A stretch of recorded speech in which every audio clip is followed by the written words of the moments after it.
Hey folks, today we're going to talk about building some roads in Infraworks for some preliminary designs. Now there's more precise ways to build roads, particularly in Civil 3D, but for preliminary design, Infraworks is a great way to hack out some roads real quick and get a quick idea as far as what your initial design is going to look like.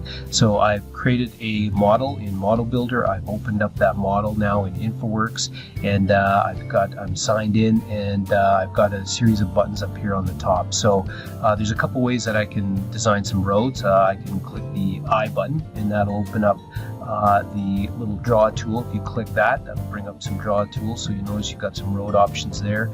You can also click this road button, and that'll give you some additional options for a bit more precise methods to create some roads in Infraworks. I'm going to stick with the basics. So I'm going to select the big I button, make sure I click my little pencil, and then I'm going to select roads.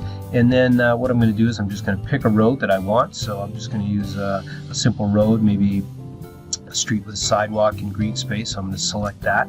And now what I'm going to do is I'm going to try to tie into one of my roads. So notice my cursor goes to just a little plus sign. It's asking me to pick a start point. So I'm going to pick a start point somewhere on my road. I'm just going to hack it out, something that looks like that.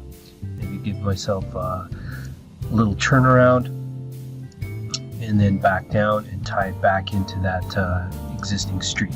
And then I'll either double click or I can hit enter a couple times. That'll end my road, and notice now that my road has then tied into the existing road.